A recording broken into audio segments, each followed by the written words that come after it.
Hello friends, ओम श्री गणेशाय नमः। जय श्री कृष्णा। आप सभी का स्वागत है आपके अपने यूट्यूब चैनल पर। फ्रेंड्स, आज हम आपको इस वीडियो में बताने जा रहे हैं साल 2022 की फाल्गुन मास की शुक्ल पक्ष की आमल की एकादशी, जिसे रंग भरी एकादशी के नाम से भी जाना जाता है, का शुभ मुहूर्त, पूजा विधि, व्रत पारण का समय, व्रत कथा और महत्व के बारे में। फ्रेंड्स, वीडियो शुरू करने से पहले आपसे रिक्वेस्ट है, अगर आप हमारे चैनल पर नए हैं और आपने अभी तक चैनल को सब्सक्राइब नहीं किया है तो प्लीज़ सब्सक्राइब कीजिएगा चैनल को, साथ ही प्रेस कीजिएगा बेल आइकन को, जिससे नए वीडियो से रिलेटेड नोटिफिकेशन आपको तुरंत प्राप्त हो सके।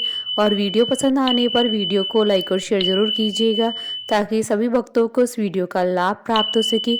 और कमेंट बॉक्स में जय श्री कृष्णा जरूर लिखिएगा। फाल्गुन शुक्ल पक्ष की एकादशी को आमल की एकादशी के नाम से जाना जाता है। इस एकादशी में आंवले के पेड़ के नीचे भगवान विष्णु जी की पूजा की जाती है। मान्यता है कि इस व्रत को करने से सभी प्रकार के पाप नष्ट हो जाते हैं और मोक्ष की प्राप्ति होती है। इस दिन व्रत रखने से 1000 गोदान के फल के बराबर पुण्य की प्राप्ति होती है। आमल की एकादशी का हिंदू धर्म में विशेष महत्व होता है। आमल की यानी आंवला, शास्त्रों में आंवला को श्रेष्ठ स्थान प्राप्त है। मान्यता है कि श्री हरि विष्णु ने जब सृष्टि की रचना के लिए ब्रह्मा को जन्म दिया तो उस समय उन्होंने आंवले के वृक्ष को भी जन्म दिया। आंवले को भगवान विष्णु ने आदि वृक्ष के रूप में प्रतिष्ठित किया। इसके हर अंग में ईश्वर का स्थान माना गया है। मान्यता है कि आमल की एकादशी के दिन आंवला और श्री हरि विष्णु की पूजा करने से मोक्ष की प्राप्ति होती है। मान्यता है कि जो लोग स्वर्ग और मोक्ष की कामना रखते हैं उनको आमल की एकादशी के दिन आंवले के वृक्ष के नीचे बैठकर भगवान विष्णु की आराधना करनी चाहिए। कहते हैं कि आंवला भगवान विष्णु जी का प्रिय फल है। आंवले के वृक्ष में भगवान विष्णु जी का निवास माना जाता है।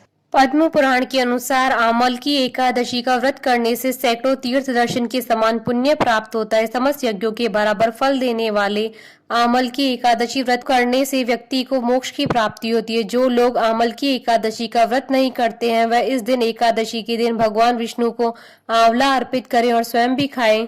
शास्त्रों के अनुसार आमल की एकादशी के दिन आंवले के सेवन करना बहुत ही लाभकारी होता है। इस दिन आंवले का उपटन, आंवले के जल से स्नान, आंवले का पूजन, आंवले का भोजन और आंवले का दान करना चाहिए।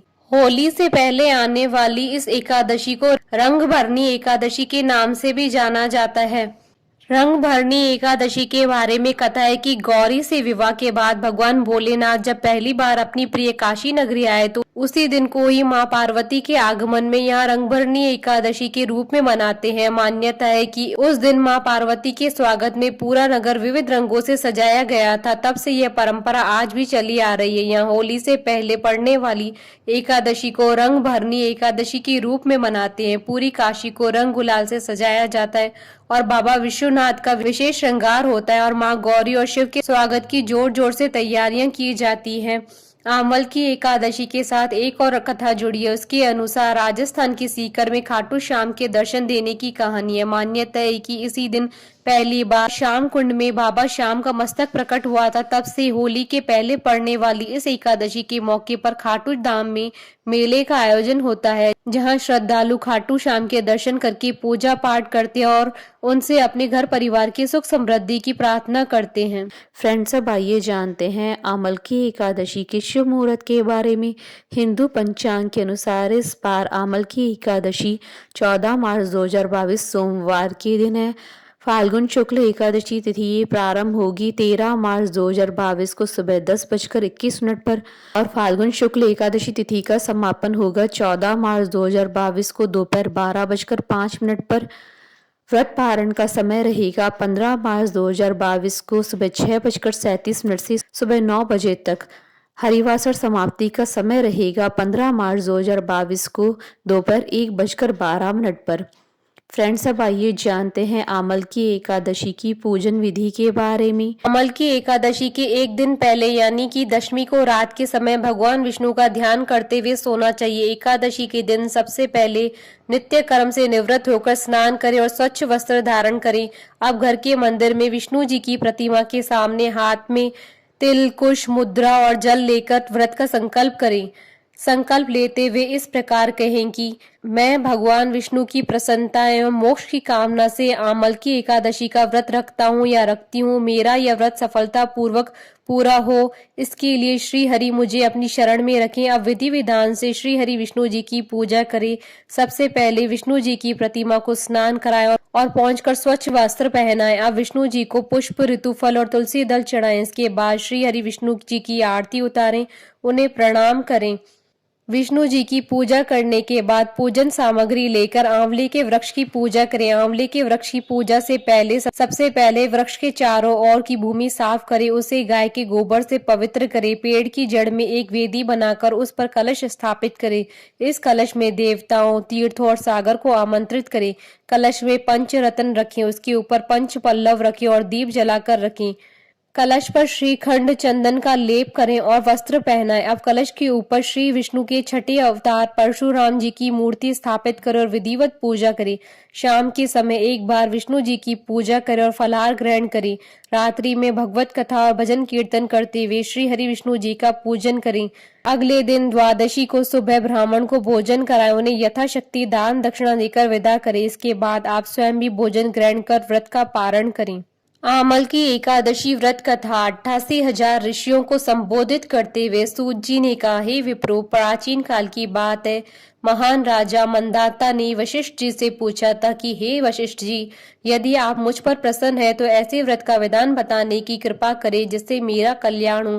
महर्षि वशिष्ठ जी ने कहा, हे राजन, सब व्रतों से उत्तम और अंत में मोक्ष देने वाला आमल की एकादशी का व्रत है। राजा मानधाता ने कहा कि हे ऋषि श्रेष्ठ, इस आमल की एकादशी के व्रत की उत्पत्ति कैसे हुई? इस व्रत को करने का क्या विधान है? हे वेदों के ज्ञाता, कृपा कर यह सब वृतांत मुझे विस्तार पूर्वक बताइए।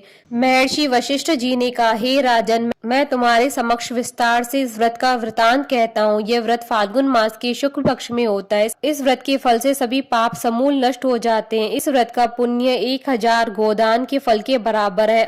आमल की आंवले की महत्ता उसके गुणों के अतिरिक्त इस बात में भी है कि इसकी उत्पत्ति भगवान विष्णु के श्रीमुख से हुई है। अब मैं आपको एक पौराणिक कथा सुनाता हूँ, ध्यान पूर्वक श्रवण करो। प्राचीन समय में वैदिक नामक एक नगर था। उस नगर में ब्राह्मण, वैश्य, क्षत्रिय, शूद्र चारों वर्ण के लोग प्रसन्नता पूर्वक रहते थे। नगर में सदैव वेद ध्वनि गूंजा करती थी। उस नगरी में कोई भी पापी, दुराचारी, नास्तिक आदि न था। उस नगर में चैत्रथ नामक चंद्रवंशी राजा राज्य करता था। वह उच्च कोटि का विद्वान तथा धार्मिक प्रवृत्ति का व्यक्ति था। उसके राज्य में कोई भी गरीब न था और न ही कंजूस। उस राज्य के सभी लोग विष्णु भक्त थे। वहां के छोटे बड़े सभी निवासी प्रत्येक एकादशी का उपवास करते थे। एक बार फाल्गुन माह के शुक्ल पक्ष की आमल की नामक एकादशी आई। उस दिन राजा और प्रत्येक प्रजाजन, वृद्ध से लेकर बालक तक ने आनंद पूर्वक उस एकादशी को उपवास किया। राजा अपनी प्रजा के साथ मंदिर में आकर कलश स्थापित करके तथा धूप, दीप, नैवेद्य, पंचरत्न, छत्र आदि और धात्री का पूजन करने लगा। वे सब धात्री की इस प्रकार स्तुति करने लगे, हे धात्री, आप ब्रह्मा स्वरूप हैं। आप ब्रह्मा जी द्वारा उत्पन्न और सभी पापों को नष्ट करने वाली, आपको नमस्कार है। आप मेरा अर्घ्य स्वीकार करो। आप श्री रामचंद्र जी के द्वारा सम्मानित है। मैं आपसे प्रार्थना करता हूँ कि मेरे सभी पापों को हरण कर। उस मंदिर में रात को सभी ने जागरण किया। रात के समय उस जगह एक बहेलिया आया। वह महापापी तथा दुराचारी था। अपने कुटुंब का पालन वह जीव हिंसा करके करता था। वह भूख प्यास से अत्यंत व्याकुल था। कुछ भोजन पाने की इच्छा से मंदिर के कोने में बैठ गया। उस जगह बैठकर वह भगवान विष्णु जी की कथा तथा एकादशी महात्म्य सुनने लगा। इस प्रकार इस बहेलिये ने सारी रात अन्य लोगों के साथ जागरण कर व्यतीत की। प्रातःकाल सभी लोग अपने अपने निवास पर चले गए। इसी प्रकार वह बहेलिया भी अपने घर चला गया और वहां जाकर भोजन किया। कुछ समय बीतने के पश्चात उस बहेलिये की मृत्यु हो गई। उसने जीव हिंसा की थी। इस कारण हालांकि वह घोर नरक का भागी था, परंतु उस दिन आमल की एकादशी का व्रत तथा जागरण के प्रभाव से उसने राजा विदुरथ के यहाँ जन्म लिया। उसका नाम वसुरथ रखा गया। बड़ा होने पर वह चतुरंगनी सेना सहित तथा धन धान्य से युक्त होकर 10 सहस्त्र गांवों का संचालन करने लगा। वह तेज में सूर्य के समान, कांति में चंद्रमा के समान, वीरता में भगवान विष्णु के समान तथा क्षमा में पृथ्वी के समान था। वह अत्यंत धार्मिक, सत्यवादी, कर्मवीर और विष्णु भक्त था। वह प्रजा का समान भाव से पालन करता था। दान देना उसका नित्य कर्म था।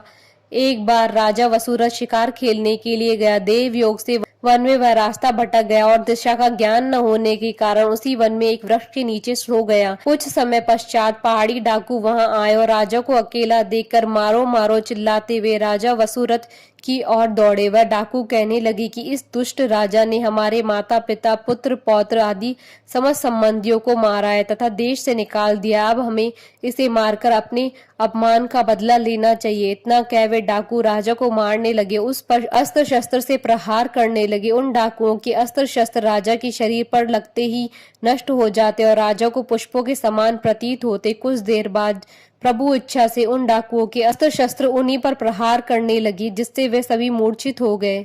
उसी समय राजा के शरीर से एक दिव्य देवी प्रकट हुई।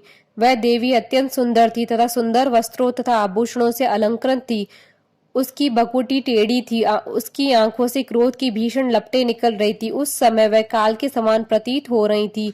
उसने देखते ही देखते उन सभी डाकुओं का समूल नाश कर दिया। नींद से जागने पर राजा ने वहां अनेक डाकुओं को मृत देखा। वह सोचने लगा कि किसने इन्हें मारा, इस वन में कौन मेरा हितैषी रहता है। राजा वसुरथ ऐसा विचार ही कर रहा था, तभी आकाशवाणी हुई, हे राजन, इस संसार में भगवान विष्णु के अतिरिक्त तेरी रक्षा कौन कर सकता है। इस आकाशवाणी को सुनकर राजा ने भगवान विष्णु का स्मरण कर उन्हें प्रणाम किया, फिर अपने नगर को वापस आ गया और सुखपूर्वक राज्य करने लगा। महर्षि वशिष्ठ ने कहा, हे राजन, यह सब आमल की एकादशी के व्रत का प्रभाव था। जो मनुष्य एक भी आमल की एकादशी का व्रत करता है वह प्रत्येक कार्य में सफल होता है और अंत में वैकुंठ धाम को पाता है। कथा सार, भगवान श्री हरि की शक्ति हमारे सभी कष्टों को हरती है। यह मनुष्य को ही नहीं अपितु देवताओं की रक्षा में भी पूर्णतः समर्थ है। इसी शक्ति के बल से भगवान विष्णु ने मधुकैटभ नाम के राक्षसों का संहार किया था। इसी शक्ति से उत्पन्न एकादशी बनकर मुर नामक असुर का वध करके देवताओं की कष्ट को हरकर उन्हें सुखी किया था। बोलिए भगवान श्री हरि विष्णु जी की जय, सनातन धर्म की जय। हमारे साथ इस वीडियो में अंत तक बने रहने के लिए आपका धन्यवाद। ओम श्री गणेशाय नमः। जय श्री कृष्णा।